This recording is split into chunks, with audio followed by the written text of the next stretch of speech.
Hello and welcome to Blush, the world's first wellness show that's actually entertaining. I'm Hiva and I quit law so I can help you look and feel your best. Together we get into food, nutrition, all the latest wellness trends, but we also laugh, get silly, drop a few F-bombs and go on a million tangents. So if that sounds like your vibe, we're about to be best friends.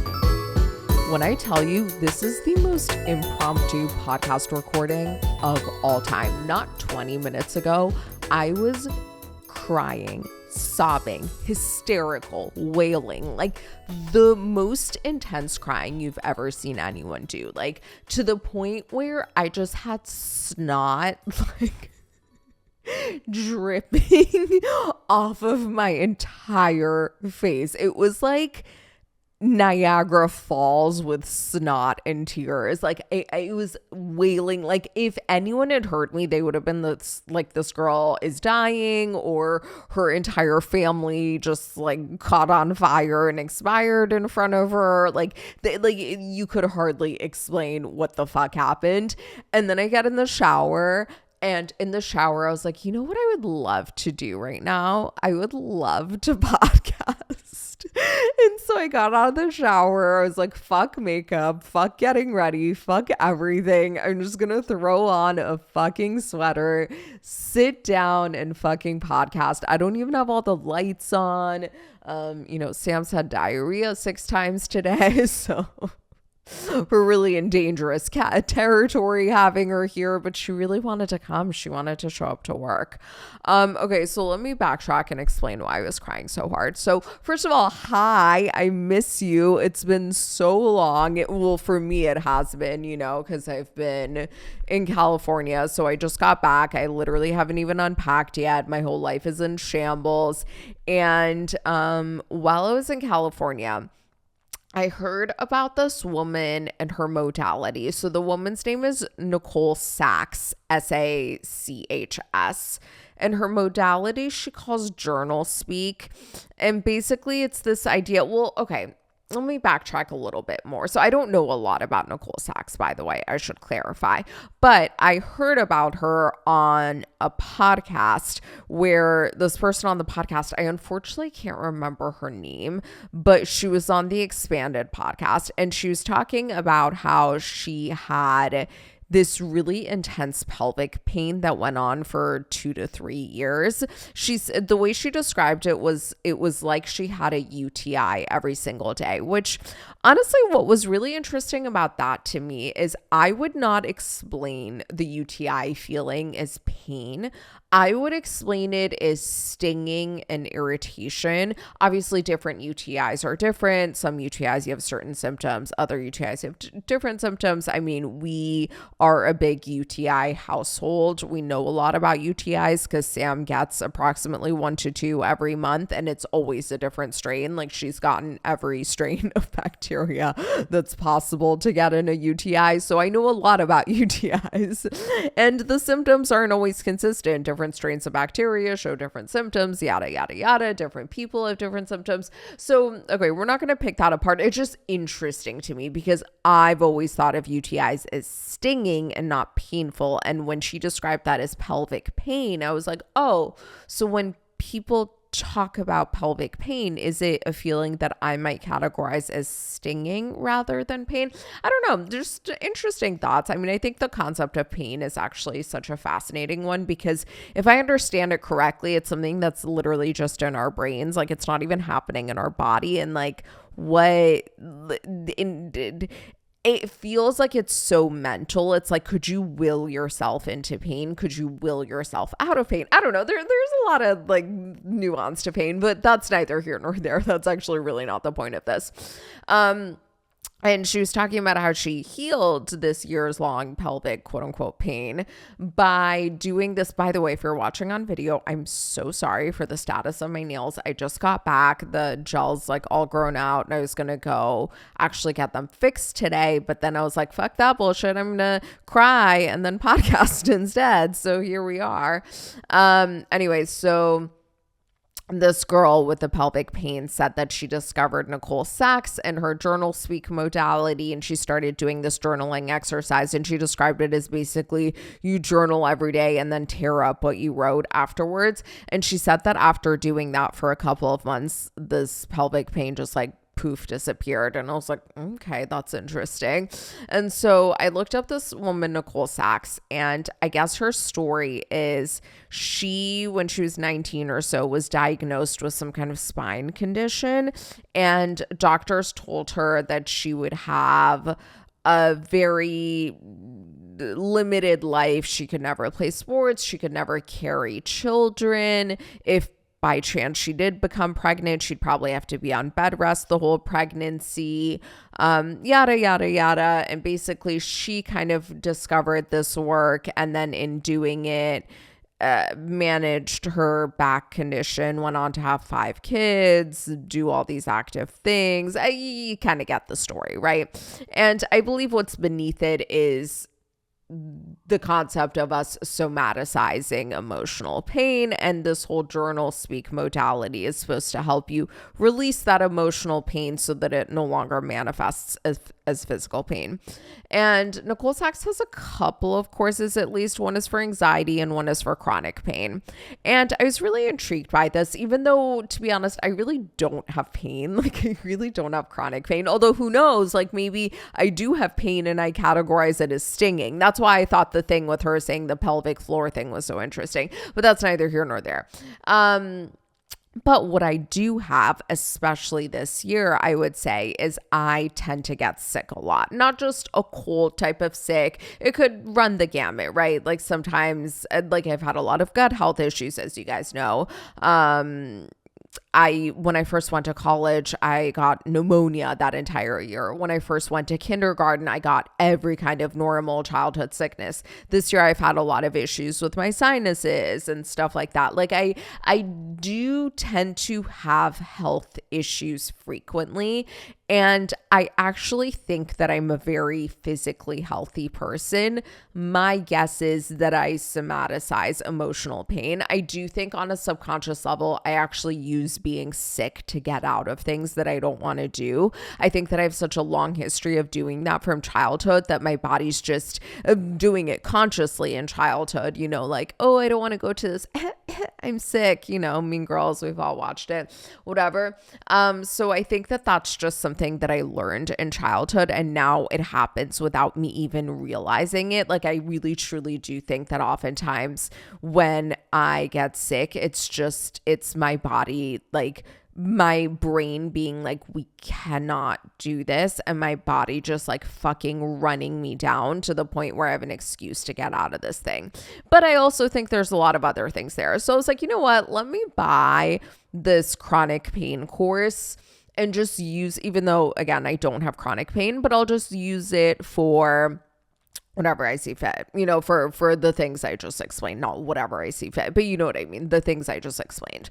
So I started doing the course. I haven't been super consistent with it. I did day 6 or so today, and this was the first day that we did the actual journal speak modality. So up until now, there were journaling exercises every day. She never said to tear it up. I still tore it up because I didn't know what the fuck to do. I didn't know if I was supposed to or not, so I was just tearing it up every day. But today was the first day that she actually explained journal speak and how the idea is you start by kind of venting in a more filtered way, the way that people tend to vent, and then just really kind of let your inner 5-year-old take over and just be kind of nasty and gross and get everything that you can out there.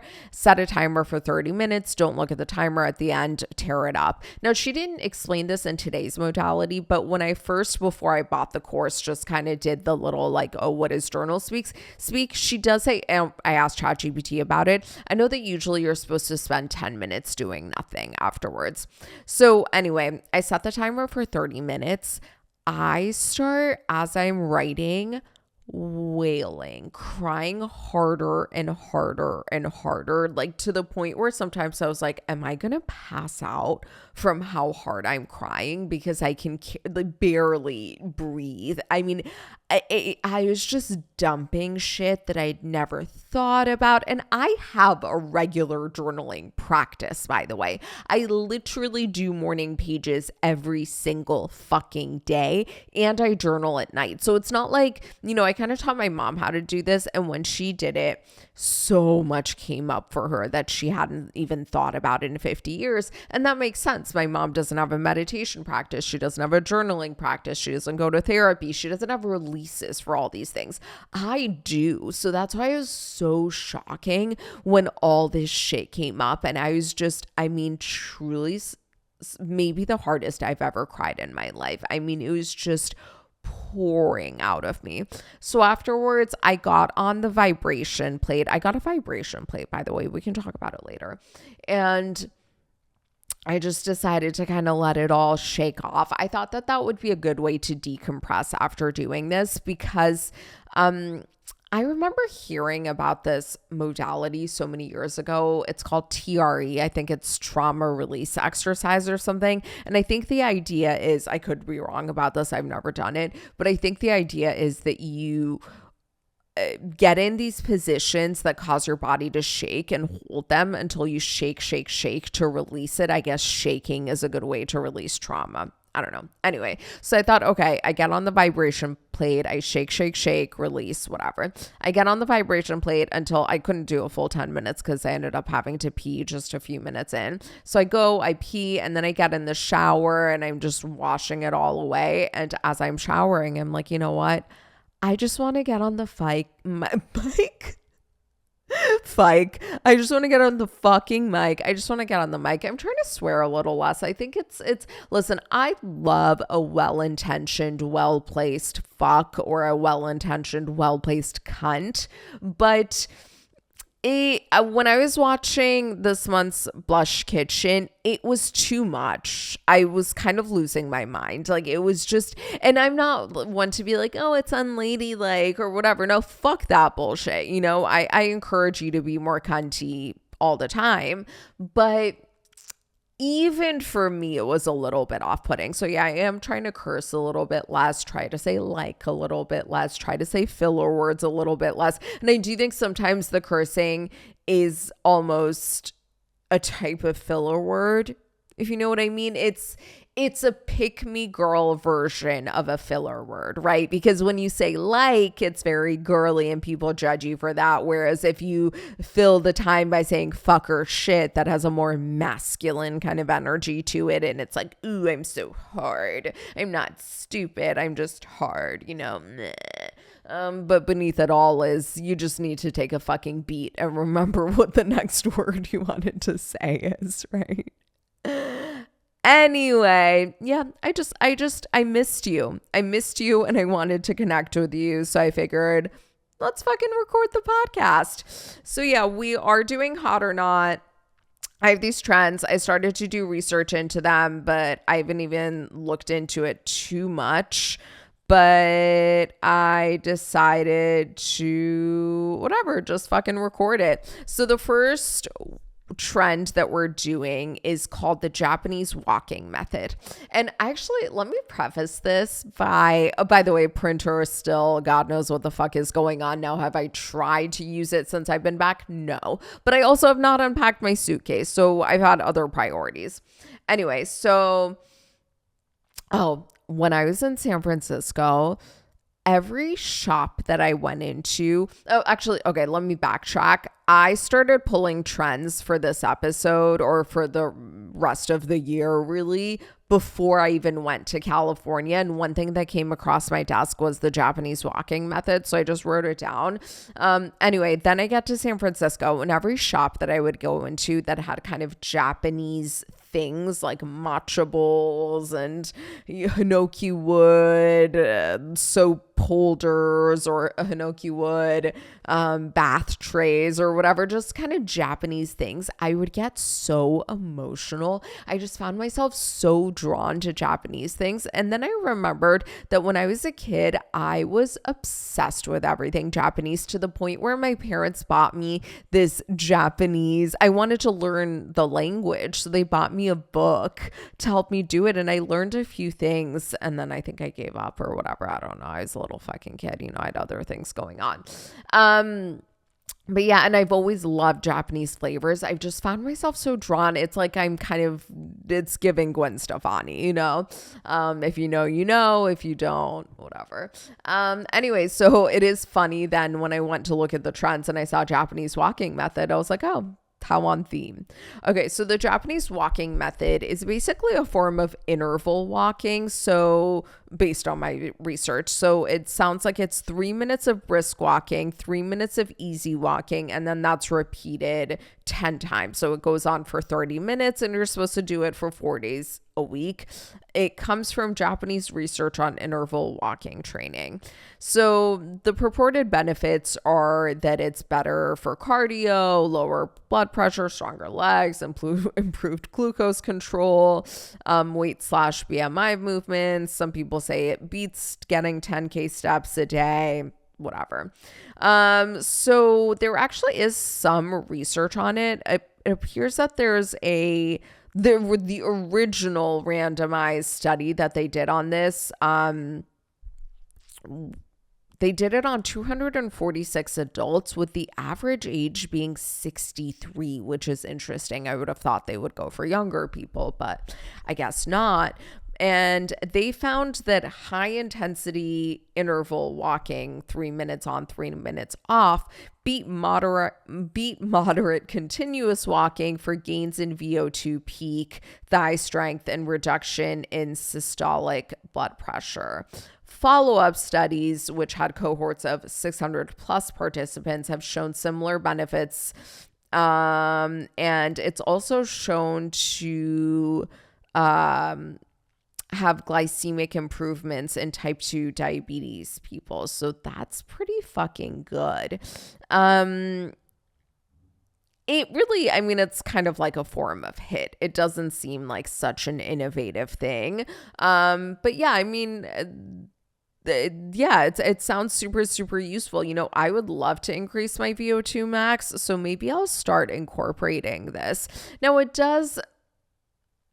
you kind of have to set a timer. That's kind of the annoying thing about HIIT and interval things like this. But it seems like it has benefits, especially, I mean, it's just accessible. It's free. Kind of anyone can do it. I'd much rather do this than run, quite frankly. So yeah, I don't know. Maybe there's something there. The second trend we're going into, and I literally just started researching this, but I haven't looked at it at all. I don't even know what it means. I just have been seeing it everywhere. It's called the 3x3 trend. And what it is to do 3 things before noon. The first thing is 3,000 steps. The second thing is a third of your daily water. And the third thing is 3 grams of protein. Wow, I love this idea. So the purported benefits are that, like, if you front load your water and your protein, then you're much more likely to have better appetite control. And, if you front load your walking, basically, I'm now just making up my own shit here. But in the mornings, we have so much more motivation. So it's best to get the things that are hardest for you done in the morning so that, you know, when your motivation starts to wane throughout the day, you already have a lot of shit done, especially with working out. Like, the more you can work out in the morning, like, it's really kind of not great for your circadian rhythm to do intense exercises at night. Like, you can really disrupt sleep. Now, that's just steps, but I do think that there's just so much benefit to working out in the morning in general. But yeah, like, if you get 3,000 steps done before noon, it's a lot more likely that you're going to hit like 7 to 10K, which is kind of this arbitrary but somewhat researched number. That's a really a beneficial number. Again, if you're hitting 30 grams of protein already before noon, that's pretty great. And then the water thing, I actually have always been a big front loading my hydration kind of person. I do it really because it helps get my bowels moving. And then throughout the day, I actually cut significantly back. So I pretty much have like a gallon of water before noon every single single day. And then I drink very little water after that for the most part, and it really depends. The first few days that I was in San Francisco, I was doing a lot of manual lymphatic drainage on myself, and I was drinking close to 2 gallons of water a day. And it just like, I could not get enough. Like my body wanted it so badly. I was adding minerals to it. Like I wasn't drowning myself, but it was the craziest thing. I was thirsty like a psychopath. Like it was like I had rabies or some shit. Actually, no, aren't you averse to water if you have rabies? I think that's it. I don't know. Whatever. I was drinking water like a psychopath. It was like nothing I've ever experienced before. And then after a few days, it really calmed down. Wow, I could start crying again. Like it's so crazy how intense that experience was. Holy shit. If you deal with chronic pain or some kind of chronic medical conditions, I do think it's kind of worth checking out. I don't know. I'm only 6 days into the course. I'm not even halfway into the course. So I don't really know. And I can't say I've noticed any benefits yet, but so far I do really like it. Anyway, let's go back to my research on this. So yeah, I mean, there's no actual direct research on this, right? It's not like anyone has literally studied the 3x3 method, but obviously there is a lot of research on how getting more steps per day is good for your health. There's a lot of research on how hydration supports mood, performance, skin, everything. And there's a lot of research on how protein, is good for so many things. Now, there is, with hydration and with steps, there isn't a ton of evidence that doing it in the morning is more beneficial. I think with those things, it's more of if you get a lot of it done in the morning, then you're more likely to hit your overall target. Whereas with the protein, there is actually specific research on how getting protein in the morning can help with satiety throughout the day. So that one there is more direct evidence on, but overall, I really do think this sounds like a really hot trend. And then the last trend that we're going to do for today is literally my favorite trend I've ever heard of in my entire fucking life. This shit is so fucking funny. It's called Dinosaur Time. Now, if you haven't heard of Dinosaur Time, I had not either. It was not on my personal TikTok algorithm. I heard about it so randomly on such a random podcast. And then I looked it up and apparently it's this big TikTok trend. So, and I do want to credit the creator who I believe came up with it or popularized it. Their handle is, well, I assume it's a she. It's SAHM things up. So I believe SAHM means stay at home mom. I believe because I looked it up one time. So it's SAHM THINGSUP.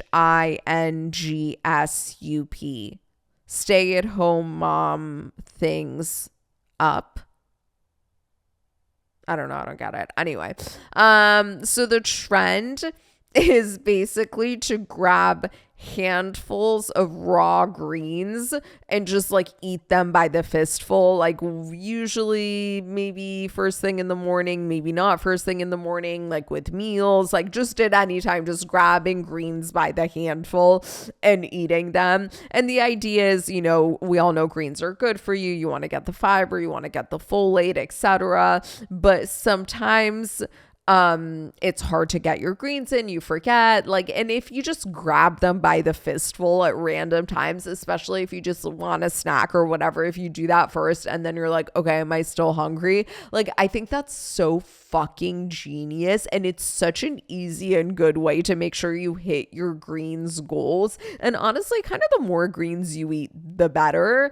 And this just takes all of the thinking out of it. Now, is it like the most sexy, fun, yummy way to get in your your greens? No, of course not.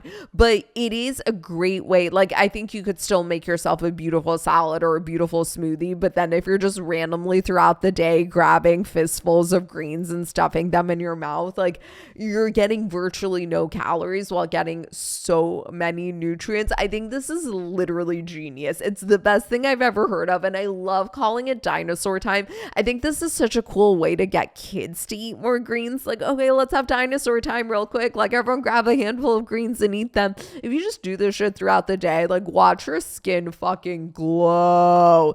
You know, when we were in California, actually, so we were in San Francisco for a week because Ozzy was working there. And then we drove down to Fresno where my family has pistachio trees and my dad's there because it's harvest. So we stayed with him for a few days.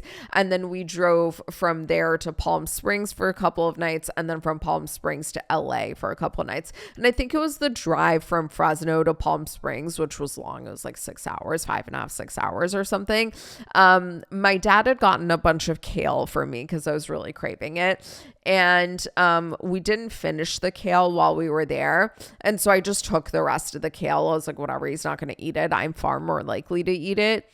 And I had a bunch of grapes too, just as road snacks. And so during the drive, every time I'd get hungry, I just grab a handful of the kale and a few grapes and just put it in my mouth as a mini little dinosaur time. I mean, I did do it alone a little bit too, but it just wasn't super appetizing. But the grapes plus the kale made it so fun. And it was because I knew I was going to do the dinosaur time trend. So I just kind of had it in my head. I was like, oh, okay, I'm going to do dinosaur time. How fun. Anyway, let's see if there's more research on this. So, I mean, obviously there's no real research on dinosaur time, although specifically experts have been saying it's a really playful way to make sure you adhere to getting your green goals. And when you make things a game and fun like this, then you're much more likely to adhere to it. But there is a ton of research on leafy greens and how they improve vascular function, lower blood pressure, make your skin better. I mean, it's good for literally every single thing in your body.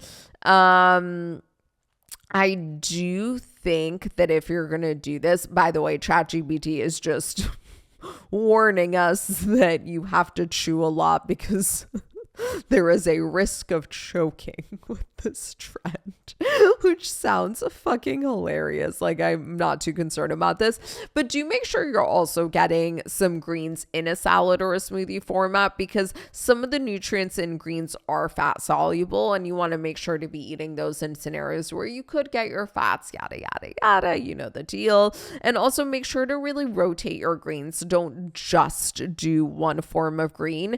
And then especially for a tougher green like a kale, massage it a little bit in your hands to break down the fibers a little and make sure you chew really fucking well. Not because I'm worried about you choking. Shock, surprise, I'm not terribly concerned about you choking. Like, we're all fucking adults here. I think we know how to eat greens without choking. Watch me choke tonight. Watch this podcast episode never come back because I'm going to die from choking. Probably because I was just hysterically crying because all my emotions are raw and all over the place. That was nuts. I still can't believe that fucking happened. But because the more you chew, the easier digestion is. And honestly, with something like kale that's really, really tough, I just get really over the chewing of it all. Like, I just want to chill for a fucking minute. I don't feel like chewing anymore. But yeah. You know the deal. Just do it. Just do the chewing. Okay, so I think that's like the hottest trend we've ever fucking had. It's so hot, it's on fucking fire. Now let's do a quick foods that make you blush. Now, instead of listing foods, you know the deal, like we usually do, instead, I'm going to give you a little smoothie recipe to kind of embrace the dinosaur time. This is my current hyperfixation smoothie. So it is 1 green apple, 1 lemon, a handful or so of frozen pineapple, some aloe vera juice, and then 2 big handfuls of spinach, a big handful of kale, and you can add other greens if you want, but those are kind of the 2 that I do. I think collard greens are great for skin also. just blend until oh, and a cucumber. I like to do a cucumber too. Now, is it the most like sweet, creamy? Like it's not an Erewhon smoothie. You know what I mean? It's not going to be like a milkshake substitute. It's something that's going to feel more like a green juice, except it still has all the fucking fiber. It's so good. I love it so much. I truly cannot say enough good things about it. And on that note, I love you so much. Thank you so much for listening. Thank you so much for being here. I'm not going to do gratefuls because I'm over doing gratefuls, honestly. I'm fucking, you know what? I'll do gratefuls. Fine. I'll fucking do gratefuls. I am grateful that I had the sudden urge to podcast because it's actually been really, really fun.